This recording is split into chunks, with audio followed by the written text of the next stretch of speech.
हिंदवी स्वराज्याचे सरसंस्थापक छत्रपती शिवरायांना मानाचा मुजरा करतो। भारतीय राज्यघटनेचे शिल्पकार भारतरत्न डॉक्टर बाबासाहेब आंबेडकर यांना मानवंदना अर्पित करतो। ज्यांची 300वी जयंती आपण साजरी करतो आहे त्या लोकमाता पुण्यश्लोक अहिल्यादेवी होळकर यांच्या चरणी नतमस्तक होतो।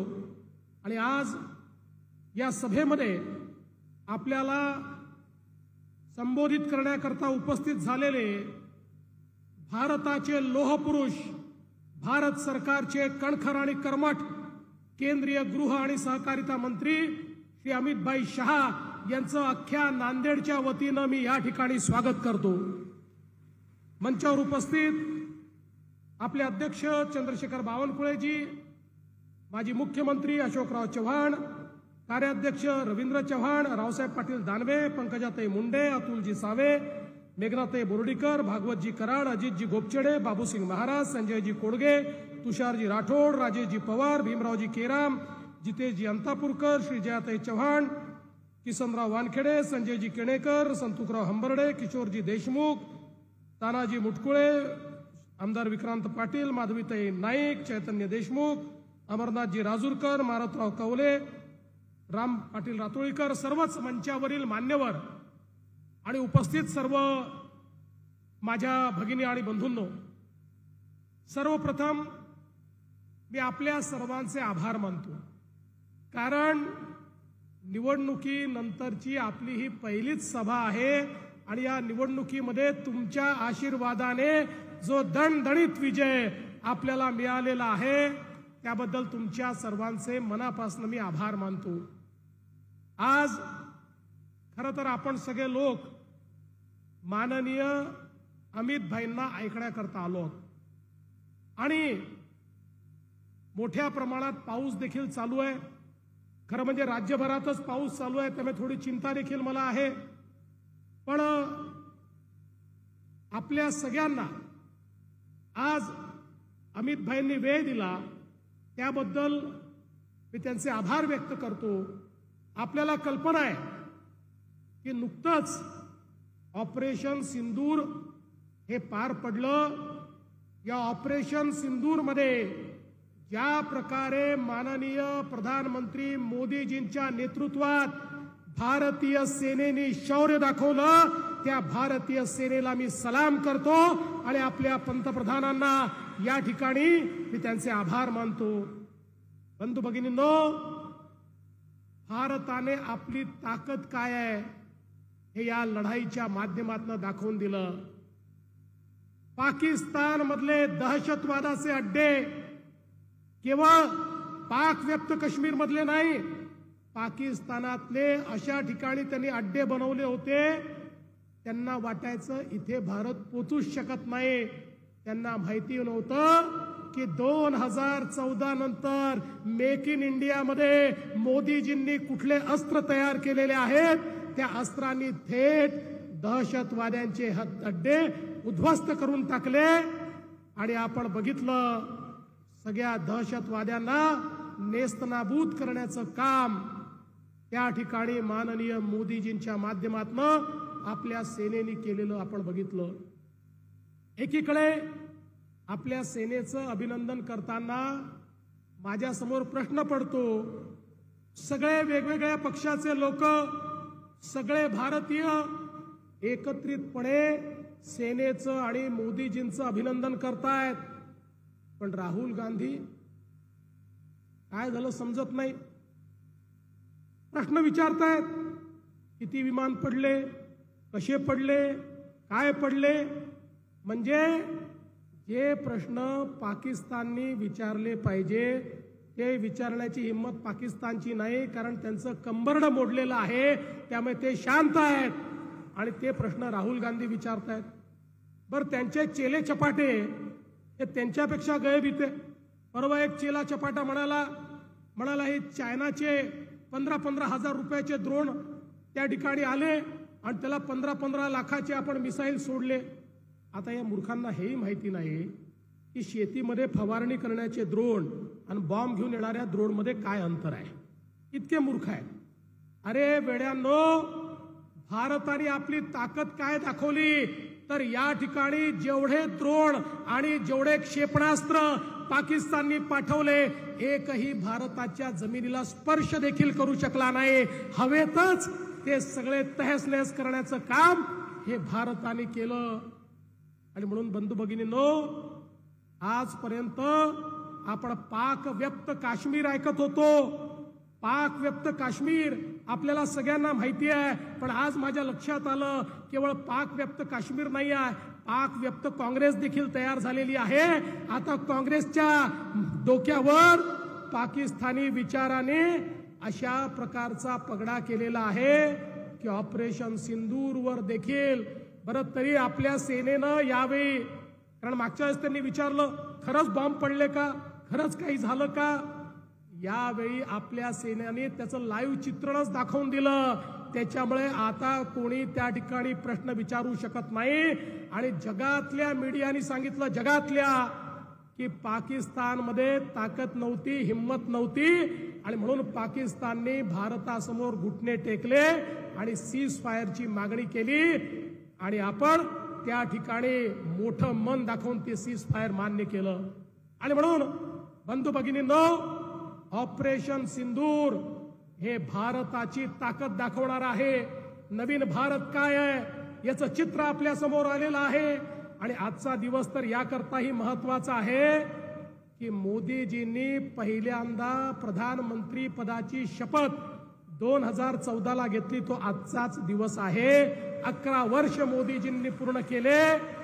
11 वर्षामध्ये भारताच्या अर्थव्यवस्थेला 4थ्या स्थानावर आणण्याचं काम हे मोदीजींनी करून दाखवलेलं आहे. आणि लवकरच आपण 3ऱ्या स्थानावर देखील येणार आहोत. आणि म्हणूनच मोदीजींच्या नेतृत्वामध्ये या महाराष्ट्रामध्ये काम करत असताना पहिल्यांदा आम्ही 100 दिवसाचा कार्यक्रम हातामध्ये घेतला. 100 दिवसामध्ये महाराष्ट्रातल्या 12,500 ऑफिसेसमध्ये त्या ठिकाणी 7 कार्यक्रम आम्ही दिले, ज्याच्यामध्ये लोकांचे ग्रीव्हियन्स संपवणे, लोकांच्या तक्रारी संपवणे, ऑफिसची साफसफाई करणे, लोकांना भेटणे, फील्ड व्हिजिट करणे. आणि केवळ कार्यक्रम देऊन थांबलो नाही, क्वालिटी काउन्सिल ऑफ इंडियाला मागे लावलं आणि सांगितलं या सगळ्या ऑफिसेसचं मानांकन करा, कोणी किती काम केलंय, आणि 50% खाली जर काम असेल तर ते ऑफिस नापास समजलं जाईल. अशी शर्यत लागली. मोठ्या प्रमाणात काम चालू झालं. हजारो टन कचरा त्या ठिकाणी निघाला. लोकांचे थांबलेले कामं, तुंबलेले कामं हे 100 दिवसामध्ये त्या ठिकाणी पूर्ण करण्याचं काम झालं. लगेचच 150 दिवसाचा कार्यक्रम आपण दिला. या 150 दिवसाच्या कार्यक्रमामध्ये अनेक गोष्टी आहेत, पण एक महत्वाची गोष्ट आपण काय करतोय, ई गव्हर्नन्स. ई गव्हर्नन्सचा अर्थ काय आहे? आपलं स्वप्न आहे की महाराष्ट्रातल्या कुठल्याच व्यक्तीला कुठल्याच कामाकरता सरकारी कार्यालयामध्ये जाण्याची आवश्यकता पडू नये. सगळ्या गोष्टी त्याला ऑनलाईन मिळाल्या पाहिजेत. अर्जही ऑनलाईन, पैसेही ऑनलाईन, आणि त्यातनं पाहिजे तो दाखला देखील ऑनलाईन. आणि एवढंच करून आपण थांबत नाही आहोत. या सगळ्या सेवा आपण व्हॉट्सअपवर देखील आणतो आहोत. म्हणजे व्हॉट्सअपवरनं 500 सेवा हळूहळू आपल्याला प्राप्त करता येतील. कोणालाही कार्यालयात जायची गरज पडणार नाही, कोणालाही चिरीमिरी द्यायची गरज पडणार नाही, कोणालाही फाईल थांबवण्याची गरज पडणार नाही. आणि याचा पुढचा टप्पा, बांधकामामध्ये ज्या फायली आहेत त्या मंजूर झाल्यानंतर एखाद्याचा नकाशा जेव्हा मंजूर होईल त्यावेळेस त्याला एक रिसीट मिळेल, आणि त्या रिसीटवर लिहिलं असेल त्यांनी अर्ज केल्यापासनं कोणाच्या टेबलवर किती वेळ ती फाईल थांबली अशा प्रकारची रिसीट पण त्याला मिळेल. म्हणजे झारीतले शुक्राचार्य कोण आहेत हे देखील आपण या ठिकाणी शोधून काढणार आहोत. खरं म्हणजे पारदर्शी प्रामाणिकतेने मोदीजींच्या नेतृत्वात या महाराष्ट्रामध्ये आपण सरकार चालवतो आहोत. आणि मला हे देखील सांगितलं पाहिजे, आपलं ही जी कारकीर्द आहे या कारकिर्दीचं आपलं ब्रीदवाक्य काय आहे, तर आपल्याला मराठवाड्याला दुष्काळ मुक्त करायचं आहे. आणि त्या दृष्टीने मोठ्या प्रमाणात नदी जोडचे कामं आपण हातामध्ये घेतो आहोत. जवळजवळ 1 लाख कोटी रुपयाचे नदी जोड प्रकल्प हातामध्ये घेऊन या ठिकाणी मोठ्या प्रमाणामध्ये मराठवाड्याच्या कानाकोपऱ्यात पाणी पोहोचवण्याचं काम आपण त्या ठिकाणी करू। आपल्याला माहिती आहे बाभळी प्रकल्पाला आपण 771 कोटी रुपये दिले, उनकेश्वरसाठी 232 कोटी रुपये दिले आणि आता इतक्या वर्षानंतर लेंडीचं गॉज फिलिंग देखील आपण सुरू केलेलं आहे। तोही प्रकल्प पूर्ण करण्याचं काम हे आपलं सरकार या ठिकाणी करत आहे। आणि एवढंच नाही तर मोठ्या प्रमाणामध्ये जालना नांदेड आपला जो समृद्धी महामार्ग आहे अशोकरावांनी त्या ठिकाणी सूचना केली होती आणि तो समृद्धी महामार्ग आता आपण पूर्ण करणार आहोत। वर्धा यवतमाळ नांदेड रेल्वेचं काम आपण पूर्ण करतो आहोत। नांदेडमध्ये या ठिकाणी वेगवेगळ्या प्रकारची जी रेल्वेची कामं थांबलेली आहेत त्यालाही गती देण्याचं काम आपण करतो। नांदेडला वेगवेगळ्या राज्यांशी जोडण्याचं काम देखील मोठ्या प्रमाणात आपण हातामध्ये घेतलंय आणि हे सगळं करत असताना नानाजी देशमुख कृषी समृद्धी योजनेच्या अंतर्गत त्याचा टप्पा 2 आपण हातामध्ये घेतलाय।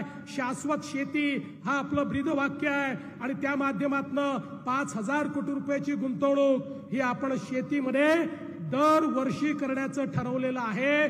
शेती ही केवळ मदतीपुरतं राहू नये तर शेतकऱ्याला सक्षम करायचं असेल तर शेतकऱ्याला त्या ठिकाणी गुंतवणूक करून दिली पाहिजे। शेततळं असेल, ड्रिप इरिगेशन असेल, शेतीमध्ये वेगवेगळ्या प्रकारची अवजारं असतील, याकरता एक मोठी योजना आपण या ठिकाणी सुरू केली आहे आणि मला विश्वास आहे मोदीजींच्या नेतृत्वामध्ये एक सुजलाम सुफलाम महाराष्ट्र आपण तयार करू। मी आज या निमित्ताने पुन्हा एकदा माननीय अमित भाईंचे आभार मानतो। अमित भाईंच्या नेतृत्वामध्ये राज्यामध्ये आणि देशामध्ये नक्षलवादाच्या विरोधात निर्णायक लढा सुरू झालेला आहे आणि अमित भाईंनी या ठिकाणी सांगितलेलं आहे मार्च 2026 पर्यंत या देशातला नक्षलवाद मी संपवून दाखवीन आणि त्याची पूर्ण तयारी आज होताना आपल्याला पाहायला मिळते आहे। आणि म्हणून असे कणखर गृहमंत्री आज या ठिकाणी आले त्याबद्दल त्यांचं स्वागत करतो, आपल्या सगळ्यांचे धन्यवाद मानतो आणि माझे 2 शब्द या ठिकाणी संपवतो। धन्यवाद। जय हिंद, जय महाराष्ट्र। धन्यवाद आदरणीय देवाभाऊ। यानंतर देश भर में जो संगठन पर्व शुरू था उसमें महाराष्ट्र प्रदेश की ओर से बहुत अच्छी कामगिरी करते हुए 1.5 करोड़ सदस्यता नोंदनी पंजीकरण हो चुका है और ये एक प्रकार से विक्रम प्रस्थापित करने का काम किया है। हमारे प्रदेश अध्यक्ष महोदय सम्माननीय चंद्रशेखर जी बावनकुले साहब और सम्माननीय रविंद्र चौहान साहब आदरणीय कार्याध्यक्ष, इन्होंने महाराष्ट्र भर प्रवास कर इस अभियान को ताकत दी और हर कार्यकर्ता ने इसमें उचित कामगिरी करते हुए ये नोंदनी की है, ये पंजीकरण किया है। प्रातिनिधिक स्वरूप में यह पंजीकरण केंद्र को हम सुपुर्द कर रहे हैं। इसके बाद देश के सम्माननीय गृह मंत्री तथा सहकारिता मंत्री आदरणीय अमित भाई शाह, इनसे हम विनती करते हैं कि शंखनाद महासभा को इस शंखनाद महासभा को आप संबोधित करें।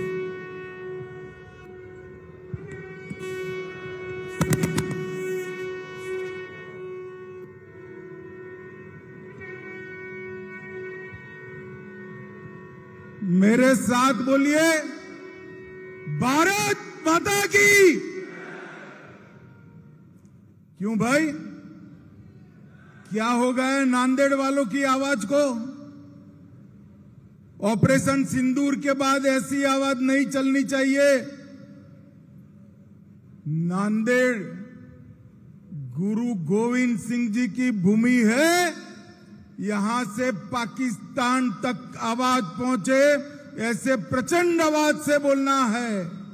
मेरे साथ दोनों हाथ उठाइए, जरा उठाइए सभी लोग दोनों हाथ। ऑपरेशन सिंदूर के सफलता के संकल्प की मुट्ठी बींचे और प्रचंड आवाज से बोलिए, भारत माता की, भारत माता की जय जय जय जय जय शिवाजी, जय जय। उपस्थित 3 बार महाराष्ट्र के मुख्यमंत्री बनने का जिनको सौभाग्य प्राप्त है, ऐसे हमारे देवेंद्र फडणवीस जी और नांदेड़ वालों को मालूम ही होगा, बहुत लंबे अरसे के बाद देवेंद्र बाबू ही ऐसे हैं जो 5 साल पूरे कर कर फिर से चुन कर आए हैं।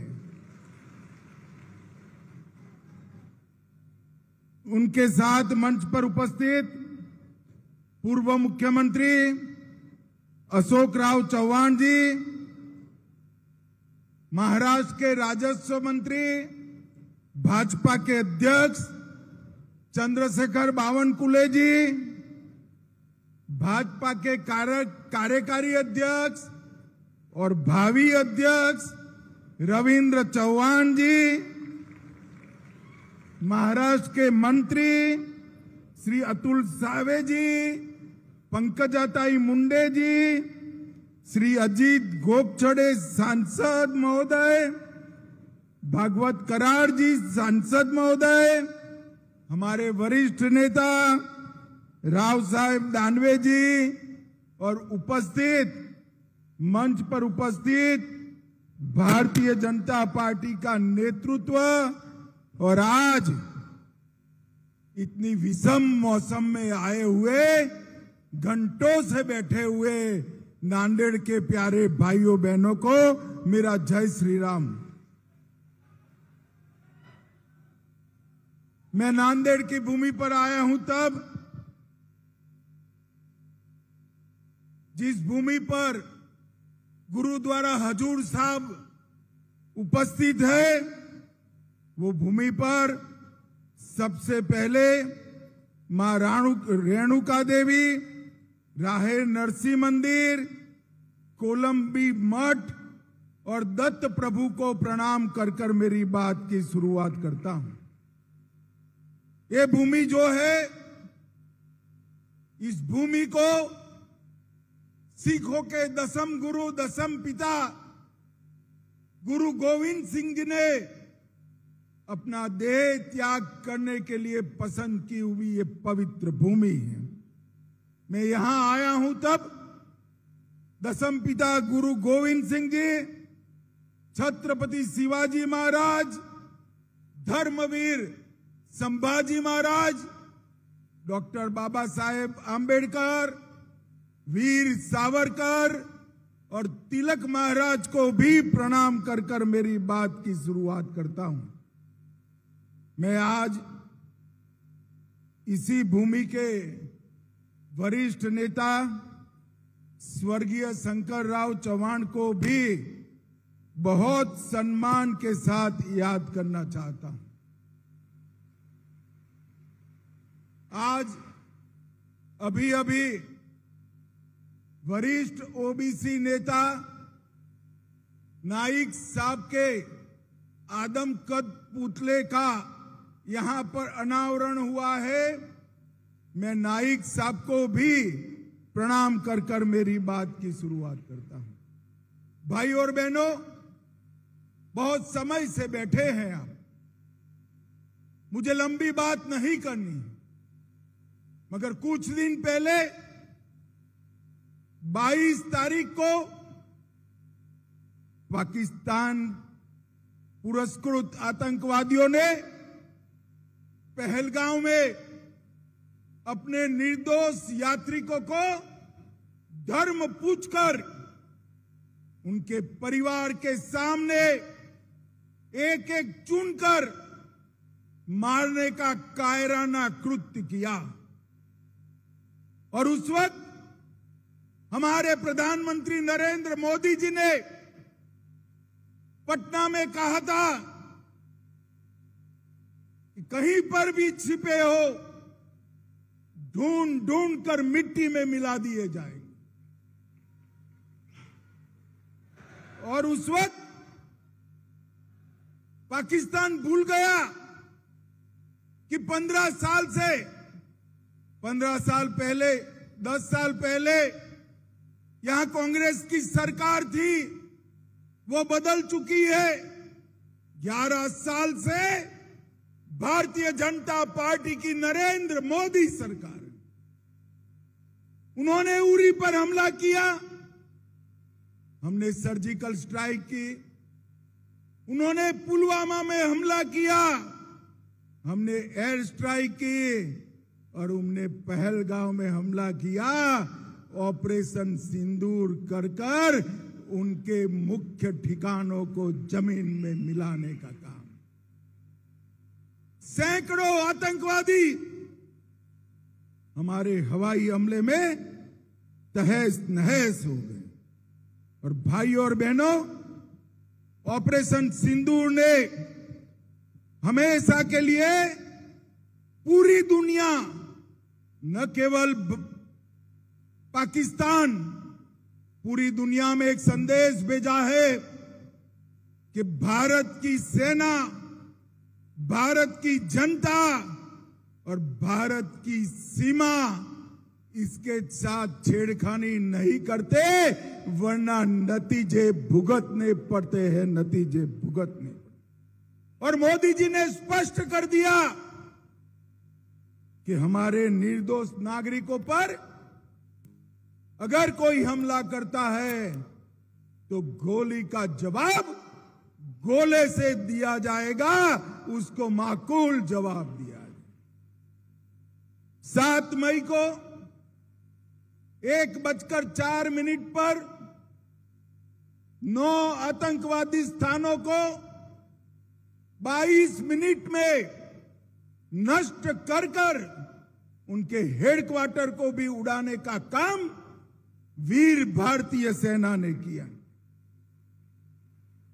8 तारीख को पाकिस्तान ने ड्रोन और मिसाइल से हमले किए, मगर हमारी एयर डिफेंस सिस्टम इतनी पुख्ता थी, एक भी मिसाइल से एक भी ड्रोन भारत की जमीन को छू नहीं पाया, हवा में ही समाप्त कर दिया। और 9 तारीख को जिन हवाई अड्डों से मिसाइल्स और ड्रोन उड़ाए थे, वो पाकिस्तान के एयर डिफेंस सिस्टम और हवाई अड्डों को हमारी सेना के मिसाइल्सों ने पूर्णतया क्षतिग्रस्त करने का काम कर दिया। और पाकिस्तान की एयर डिफेंस सिस्टम को खोखला साबित करने का काम किया। और मित्रों, ये ऑपरेशन को मोदी जी ने नाम दिया ऑपरेशन सिंदूर, और पूरी दुनिया में संदेश भेजा, हमारी बहनें, माताओं का, हमारी बेटियों का माथे का सिंदूर सस्ता नहीं है। इस सिंदूर को कोई क्षति पहुंचाएगा, उसको खून से जवाब देना पड़ेगा। और ऑपरेशन सिंदूर ने फिर से एक बार भारत की अपनी सीमाओं की रक्षा की प्रतिबद्धता को पूरी दुनिया के सामने उजागर किया। और मोदी जी ने सिद्ध कर दिया, ये नया भारत है।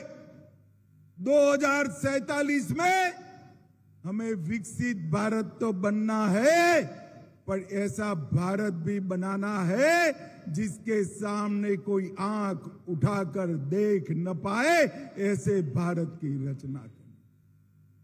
जब ऑपरेशन सिंदूर चल रहा था, तभी एक ऑपरेशन ब्लैक फॉरेस्ट भी चल रहा था।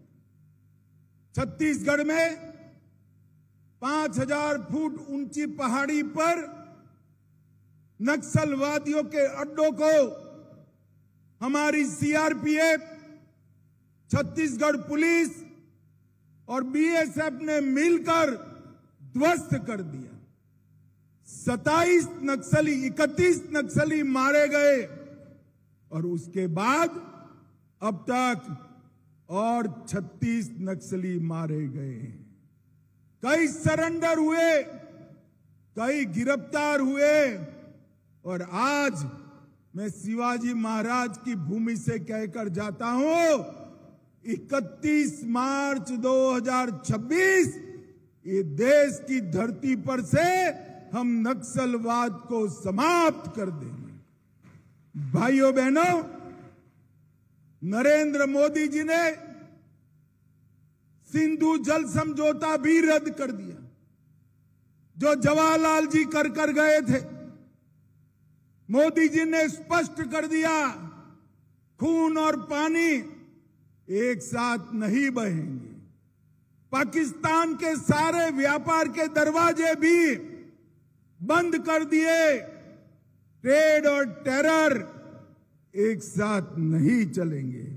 और उनको कहा कि अब की बार अगर हिमाकत की तो जवाब ऐसा मिलेगा जो आपकी पुश्तें याद करेगी, पुश्तें याद करेगी। भाइयों बहनों, जब ऑपरेशन सिंदूर के बाद मोदी जी ने निर्णय किया कि ये देश का मसला है, सारे देश के एमपीज, अलग अलग पार्टियों के एमपी मिलकर दुनिया के हर देश में जाकर पाकिस्तान का आतंकवादी चेहरा दुनिया के सामने बेनकाब करेंगे। सर्वदलीय प्रतिनिधिमंडल बने तो उद्धव सेना के एक प्रमुख नेता ने कहा, ये किसकी बारात जा रही? मुझे मालूम नहीं होता ये उद्धव सेना को क्या हो गया है। ये बाला साहब की पार्टी हुआ करती थी एक जमाने में। आज बाला साहब होते तो ऑपरेशन सिंदूर के लिए मोदी जी को गले लगा लेते, गले लगा लेते। और ये उद्धव सेना सर्वदलीय प्रतिनिधिमंडल जिसमें उनके भी मेंबर गए हैं, उसको बारात कहने का काम करती है। भाइयों बहनों, मराठावाड़ में देवेंद्र जी ने एक बहुत बड़ा कार्यक्रम शुरू किया था। यहां के हमेशा अकालग्रस्त इलाके को पानी से लबोलब करने का, और 2019 में 40,000 करोड़ की लागत से मराठावाड़ वाटर ग्रिड प्रोजेक्ट चालू किया। 11 प्रमुख बांधों को पाइपलाइन से जोड़कर हमारे मराठावाड़ के एक एक गांव में, एक एक खेत में पानी पहुंचाने का काम शुरू किया था। और बीच में धोखा देकर अगाड़ी सरकार बनी, उसने पूरा काम रुकवा दिया। अब देवेंद्र बाबू फिर से मुख्यमंत्री बने हैं। ये 5 साल में मराठावाड़ के एक एक गांव में पानी पहुंचने वाला है। और सम्राट अशोक के समय से हमेशा अकाल को झेलने वाला एक किसानों का प्रदेश पानी से लबोलब हो जाएगा। कोंकण पानी हमारे मराठावाड़ के गांव में, घरों में और खेत में पहुंचे, ऐसी व्यवस्था होगी। आज एक विशेष बात भी मैं करना चाहता हूं। मोदी जी ने अपनी महान मराठी भाषा को क्लासिकल लैंग्वेज ये उपनाम देकर पुरस्कृत करने का काम किया है। कितने सालों से मराठी भाषा को क्लासिकल लैंग्वेज का दर्जा देने की मांग थी। शरद राव कितने साल केंद्रीय मंत्रिमंडल में रहे, एक बार भी कुछ नहीं किया। मोदी जी ने मराठी भाषा को शास्त्रीय भाषा, क्लासिकल लैंग्वेज का स्टेटस देने का काम किया। और आने वाले दिनों में देवेंद्र जी के नेतृत्व में महायुति की सरकार महाराष्ट्र को फिर से एक बार देश में नंबर 1 बनाने का रास्ता प्रशस्त करी है। मोदी जी ने तय किया है कि 2047 में विकसित भारत बनेगा, मुझे पूरा विश्वास है कि विकसित भारत बनाने में शिवाजी महाराज की ये धरती, तिलक महाराज और सावरकर की ये धरती का सबसे बड़ा योगदान होगा। और देश में सबसे पहले विकसित महाराष्ट्र बनेगा और वो ही रास्ते पर विकसित भारत बनने का रास्ता प्रशस्त होगा।